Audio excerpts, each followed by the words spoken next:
Japatok! Ay. May chika ako sa inyo. Nakakatawa. Since, kasi naman kami, ba't hindi natin i-share yung table sa iba? Diba? Hello guys! Another day, another vlog. Ngayon, ito na naman tayo, magbabiyahe, mag-iikot na naman tayo dito sa bayan namin. So, by this time, siguro iba na naman yung maituturo namin kaalaman sa inyo. Moments later. So, kaya kami nandito kasi pupunta kami dito sa JNT. Tapos itong malaki-malaki na package na yan, ayan. Asa susi? Ayan, yung malaking package ni Papa na yan, ay return yan dun sa umorder siya sa Shopee. Kaya lang, yung UP yung table. So, yun. So, nandito kami ngayon sa office ng JNT. Ano po ba? Ito ang pinakamalapit ko, sabi ni siya.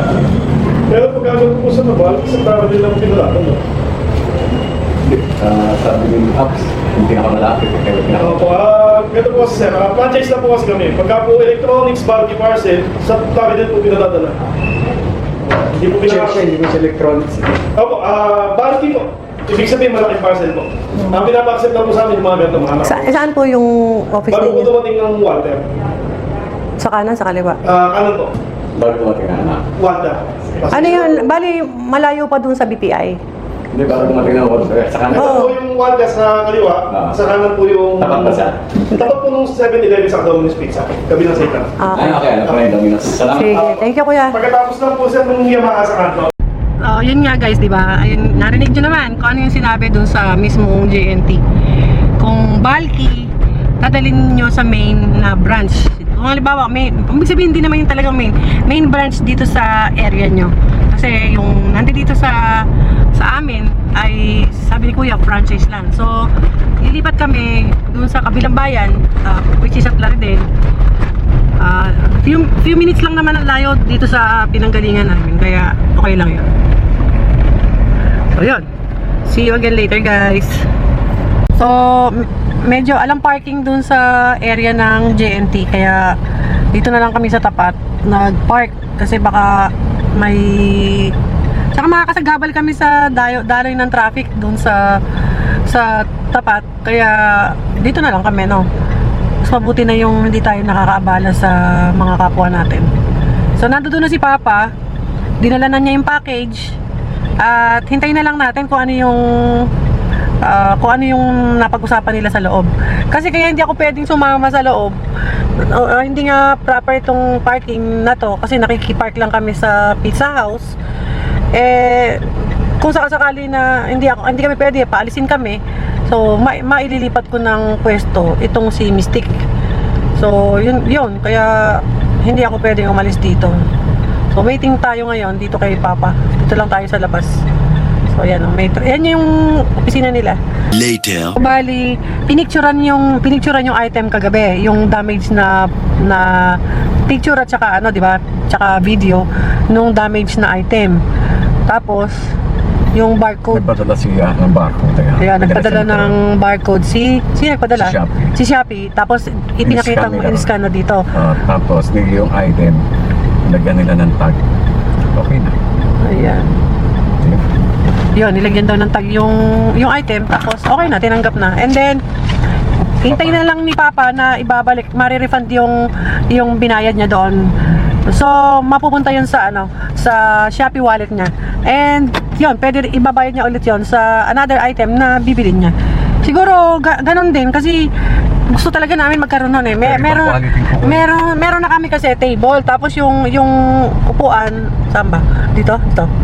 Saan pa tayo pupunta? Baliwag? Okay. Yun, kasi naguluhan kasi ako sa kanya, hindi kami dumiretso, dito kami. Bali pala yung mag-bypass na lang kaya tayo. Ano ba? Malayo. Hindi, ito bypass eh. Tapos? Bustos. Nilagpas na, babalik pa. Ba't ka babalik? Hindi, di ba bypass ito, dire-diretso. Kakanan ka, papuntang bypass ng Laridel. Tapos pag kumaliwa ka, dire-diretso, papuntang Bustos. Tapos? Tapos Baliwag. Nasa bayan ka na ng Baliwag. Hindi ba pupunta? Saan ba tayo pupunta? Hindi ba sa Baliwag tayo pupunta? Kaya, Oo. turo mo na sa akin. Sige. Okay. Sige. Ayun. Yung sinasabi ko kanina, yung palang gulo no? Yung kwento ko kanina, yung tungkol dun sa may table na kami. Kung napansin nyo dun sa ibang video namin, meron kaming video na nandoon kami sa isang parking lot na may ginamit kaming table na parang ginagamit ng mga nagka-camping ba. Ayun. So, yung upuan medyo sira na kasi nga lagi araw-araw ginagamit ng mga kabataan na tumatambay dun sa labas ng bahay namin. So, bale si Papa, ganun ang pinili niya, kaya lang mas malaki yung table para daw malaki at saka magkaroon kami ng additional na table pagka kasi may lalakad kami. Yun, bali ganun ang nangyari. More moments later. Dito tayo ngayon guys sa Baliwag Best Halo-Halo. So, totoo namang super yummy nung halo-halo nila. At saka, umorder kami ng palabok at saka halo-halo. So, bali, yung order na yon nila dito, pero order dito, good for two na yun. Yung sa mga medya-medya lang yung lakas sa pagkain, good for two na yun. Kaya, tig-isa lang yung in-order namin ni Papa. Kasi baka sumobra. Tsaka, hindi naman ako masyado nagkakain nga. Dahil nga, di ba, sayang naman yung exercise natin. Sayang naman yung laro natin ng pickleball kung hindi tayo, kung magkakakain tayo, no? So, see you again later, guys. A few inches later. Tapos na kami kumain ni Papa. May chika ako sa inyo. Nakakatawa. Kasi, doon sa, kita niyo yung video natin, sinabi ko na nga, nasa Baliwag Best Halo-Halo tayo kanina. And then, nasa labas kami nung una, parang waiting lang kami. Pero pwede na rin naman doon kumain. So, naghihintay lang din kami ng yung order namin. Which come first ba? Kung merong available na seat. So, doon kami. E di kung wala at dadating agad yung order namin, then sa labas na lang. So madali salita, ganun. So, nasa labas kami. Tapos merong mga ale na nakaupo sa loob. So, may pagitan lang naman na glass. Sa tabi namin, siguro mga 5 to 6 sila. Mga ali na talaga kasi mga around 70, early 70 o late 70s na yung edad nila. Ganon. Nakakatawa. Siyempre masaya dahil barkada yun, di ba? Nalingon na ni Papa. Paglingon ni Papa, yung si ating nakaupo sa likuran, nakatalikod sa amin. Paglingon ni Papa, nanonood na sa cellphone niya, kasi lahat sila sa cellphone nanonood ng video si ating naka-red. Tapos nakita ni Papa, pinapanood niya, nagsasayaw yung mga mga nakasando ba? Yung mga nakasando na, yung mga macho, yung parang mga macho na. Ang tugtog, sigurado kasi sabi ni Papa yung gumaganon daw. Sabi ko, tugtog na Jumbo hotdog! Ay, nako. Tapos nung kuhaan kami, tahimik lang kami. Sayang nga kasi dapat na i-video natin kasi may tugtog kaya hindi na ako nagbi-video. Kasi nga baka maka-copyright tayo at saka ala akong mapaglagyan ng tripod, masikip. Sobrang sikip. So at saka baka ayaw din naman nila makasama sa video. So hindi na ako video, chichika ko na lang sa inyo. Ayun, tapos nung nandoon na kami kumakain, nakapasok kami sa loob. Doon kami sa gilid na kaupo. Ito yung una nila, halimbawa ito kami. Tapos yung sumunod din yung pagitan ng salamin. Sila. Tapos may dalawang bilog na table na naging available. So doon kami napwesto. So bali yun, nung bago kami makapasok. So yun nga, nalingunan nga ni Papa. Siguro, yung isang katabi ni ating naka-red, nalingunan si Papa nakita na nakatingin doon sa cellphone. Sa cellphone ng babae naka-red. Sinabihan nung kasama niya na, siguro sinabi na huy, nakikita nung nasa likod mo kung ano pinapanood mo. Tapos nagtawanan sila. Nagtawanan sila.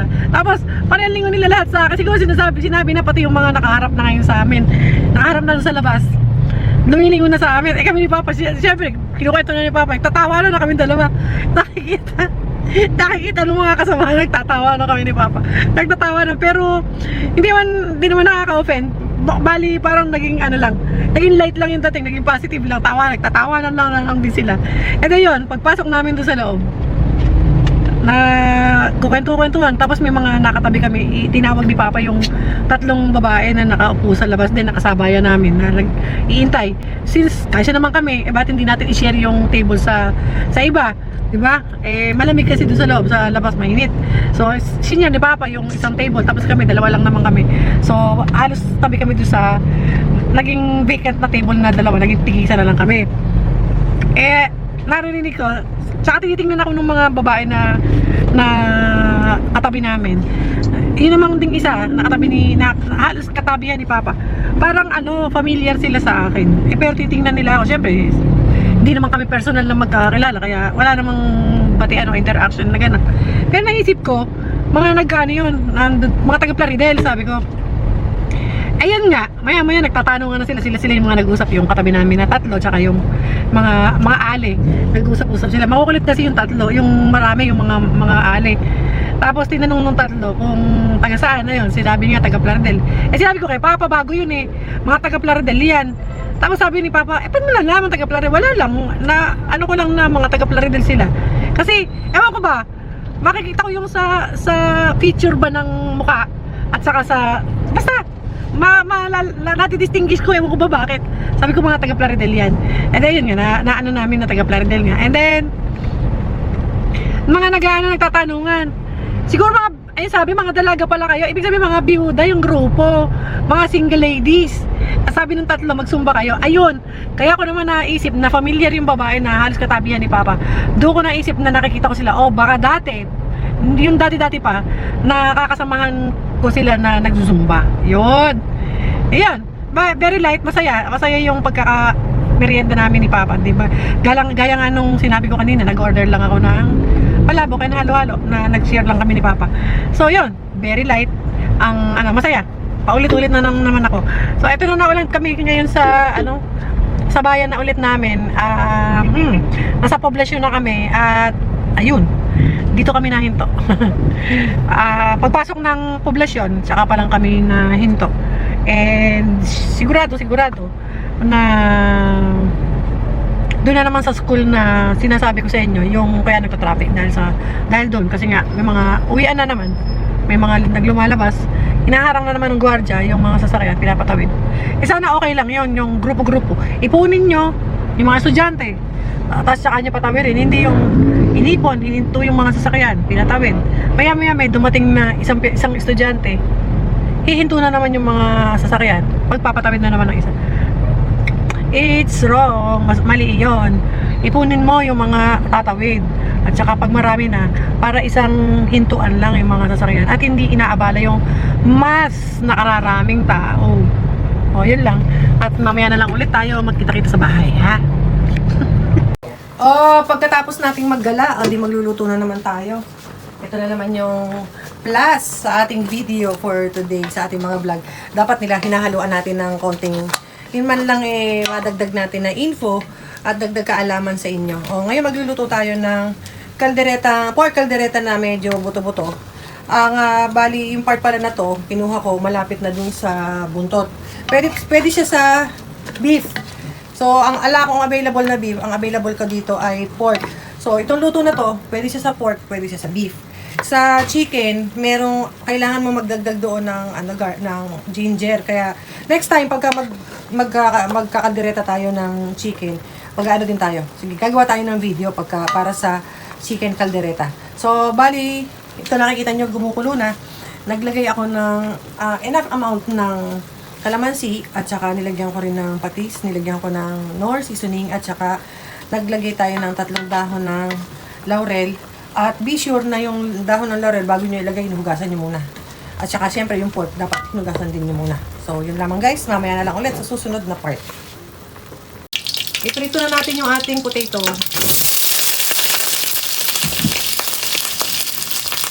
So, hinugasan natin. Binabad natin sa gilid sa tubig. Yan, saka natin ngayon iprito. Kaya natin lang siya diyan na maluto. Pagka malambot na, isasali natin ito sa isang lalagyan.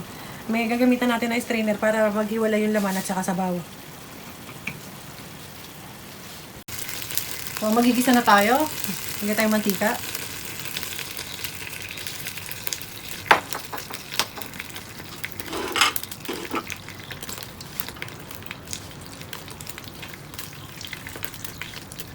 Sibuyas at bawang.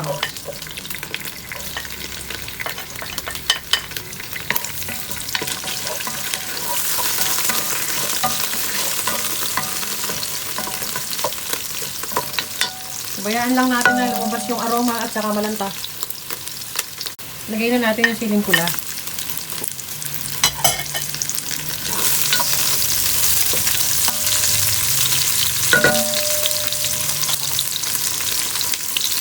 I-add na rin natin itong ating pork.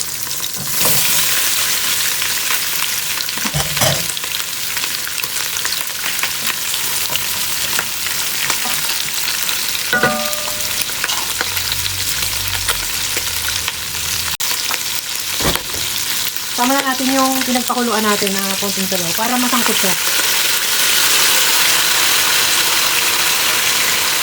So, habang nagkasangkot siya tayo, lagyan na tayo ng ground pepper.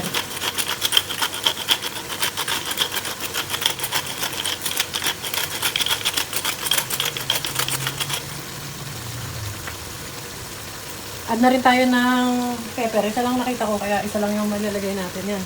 Sili. Add na tayo ng tomato sauce.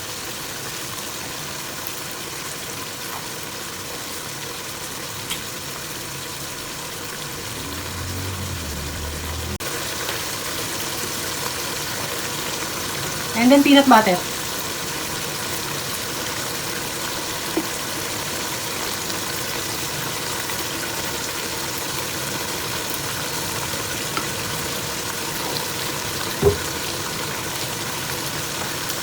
Yan. O, taka natin i-mekos-mekos yan. Sarap niyan. So, pagka ganyan, kulang ang, parang nakukulangan ka sa sauce, mag-add ka na lang ng water. Kukulangan ako sa sauce, kaya mag-a-add pa ako ng konting tubig. Kasi mahilig sa sabaw yung yung pamilya ko. Hindi sauce sabaw. Yan, tsaka natin yan. Pababayaan na lang na kumulo.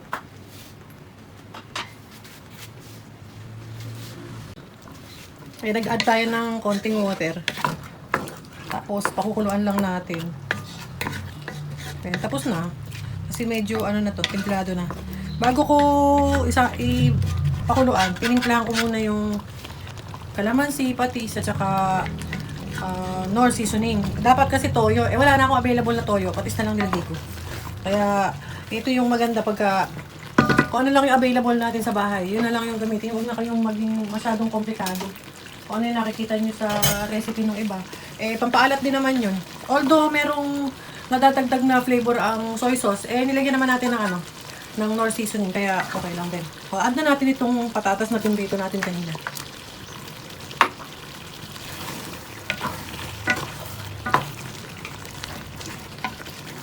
So, ganyan nga. Masarap nito. Kumakapit sa laman ng pork yung ating sauce.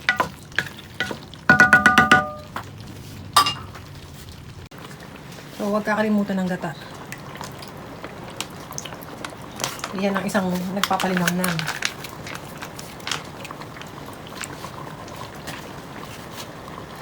Ginagamit pala natin ay Coco Mama.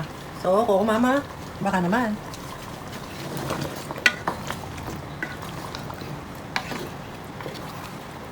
Hayaan lang natin ito na mag-simmer ng konti. Basta kumulo lang siya ng konti, okay na yan. Ganda ng kulay, no?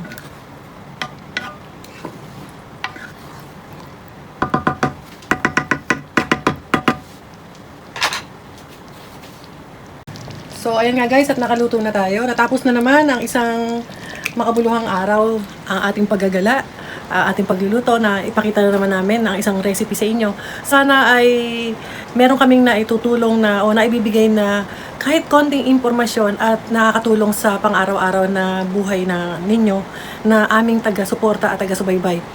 So, sana wag nyo kaming iiwanan, lagi nyo kaming samahan sa aming mga paglalakbay o paggagala sa ating buhay o biyahe kalye, at sana lahat ng aming mga pagbiyahe ay kapulutan nyo ng aral at makatulong sa inyo. Yun lamang ang aming nais, yung makatulong, mag-enjoy kayo sa panonood sa amin. Sana ay matuwa kayo at magkaroon kayo ng konting information sa aming mga iniikutan. Medyo kahit bago-bago lang kami, sana huwag nyo kami iwanan, nandiyan pa rin kayo at lagi kayong sumuporta sa amin. At sa hindi pa nakaka-subscribe, please subscribe, malaking tulong sa amin yon. And please like kung nagustuhan nyo itong video. And kung pwede nyo i-share, share nyo na rin. And pakiclick na rin yung all para lagi kayo updated sa mga videos na ina-upload namin. So yan lamang guys, hanggang sa muli. See you next time. Bye! Bye-bye! Bye-bye!